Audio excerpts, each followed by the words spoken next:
This rain and snow happening on the anniversary of the historic flooding here in Colorado. 1 year ago, the rain started falling, causing major flooding across the state. And after the floodwaters receded, more than 16,000 homes and 750 businesses were left damaged, and several of the state's main roads were washed out. CDOT's been working all year to fix the roads and the highways damaged by those floods. 7 News photojournalist Major King joins us now live from the Horsetooth Overlook, where the rebuilding continues, Major, in Larimer County. Lionel, Larimer County and their contractor have been working hard since about the middle of June to reopen County Road 27/Buckhorn Canyon Road behind Horsetooth Rock over my shoulder here. This road is important not because it gets a lot of traffic, because it's a major evacuation route in the event of wildfire and floods. It is one of 2 remaining roads in Larimer County that have not reopened. It's exciting. This is why I got in the business. We will certainly have our foot on the throttle. If you're not from around here, it's the road less traveled. We're going to great lengths to try to protect the overall beauty of Buckhorn Canyon. County Road 27, Buckhorn Canyon, is west of Fort Collins. It's an important piece of road.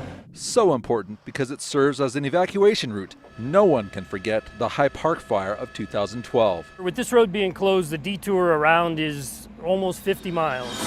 There aren't alternative routes. So when the Great Flood struck, Todd Juergens didn't wait for the waters to recede. And I hiked in because there was no access in other than on foot, and stood and tried to figure out, where to even start. The senior construction manager from Larimer just might be the hardest working government guy going. It took decades and decades to build all these roads and this infrastructure to be developed, and it took 5 nights to wipe it all away. And so they drill so they can set explosives to blast, so they literally can move mountains. There's about 38,000 yards of rock excavation in a fast-tracked effort to build a better Buckhorn. So you can see where we started the cut up top. We've brought that cut down. It's a rare opportunity. We settled the West in the 20s and 30s, and we don't go in and pioneer roads up the bottom of canyons anymore. Working 7 days a week since June, the hope is to finish in December. But I think this road will function much as it did before. It'll just be much more resilient than the previous design, and so we'll be able to withstand future flood events.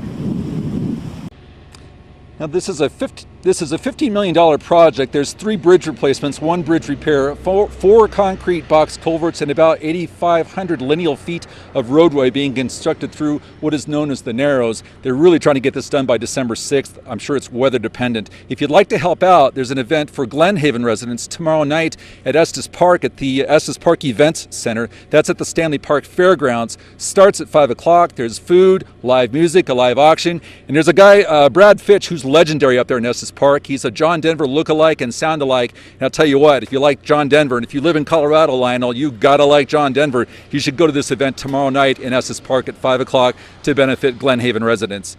Rocky Mountain High. All right, Major. Thanks so much.